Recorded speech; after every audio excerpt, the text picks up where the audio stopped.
संगम नगरी यानी प्रयागराज। संगम का नाम तब इलाहाबाद हुआ करता था। संगम के तट का पानी शीशे की तरह साफ हुआ करता था। इलाहाबाद विश्वविद्यालय का नाम पूरे विश्व में गूंजता था।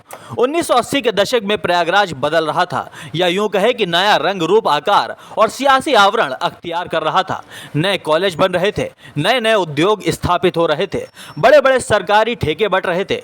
इलाहाबाद के छात्र नेता और शहर के दबंग लोगों में दौलतमंद बनने की चाहत बुलंद हो रही थी।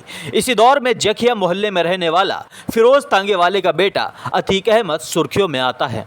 1979 में फिरोज तांगे वाले का बेटा और चकिया मोहल्ले का वो लड़का अतीक अहमद फेल हो जाता है। पिता इलाहाबाद में ही तांगा चलाते थे, लेकिन बेटे के सिर पर जल्दी अमीर बनने का जुनून सवार था। महज 17 साल की उम्र में अतीक अहमद पर हत्या का आरोप लगा। इसके बाद उसके गुनाहों का धंधा वक्त के साथ साथ फलता और फूलता रहा। वो चकिया और आसपास के इलाके में रंगदारी वसूलने लगा। लेकिन उस दौर में एक शख्स ऐसे भी थे जिसे अतीक अहमद की दबंगई अखरने लगी थी। पुराने इलाहाबाद में उस समय चांद बाबा के नाम का खौफ हुआ करता था। लोग बताते हैं कि उस वक्त पुलिस भी उस दबंग के इलाके में जाने से डरती थी।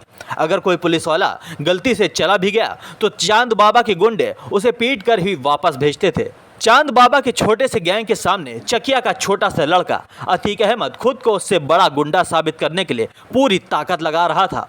उम्र के साथ साथ बदमाशी की दुनिया में भी अतीक अहमद चांद बाबा से बहुत छोटा था, लेकिन पुलिस और उसके दौर के कुछ नेता अतीक अहमद को शह दे रहे थे। वो चांद बाबा के खौफ को खत्म करने के लिए लोहे को लोहे से काटने की कोशिश कर रहे थे। स्थानीय पुलिस, नेता और बदमाशों के इसी कॉकटेल के दम पर वो जुर्म का सौदागर बनता चला गया। बाहुबली और 80 से ज्यादा मुकदमे में आरोपी अतीक अहमद के दर्जनों किस्से हैं। कहते हैं गुनाहों की दुनिया में जाने से पहले उसने अपने संबंध इतने मजबूत कर लिए थे कि एक बार जब पुलिस उसे उठा ले गई तो उसने वो कर दिया जिसकी उसे खुद भी उम्मीद नहीं थी।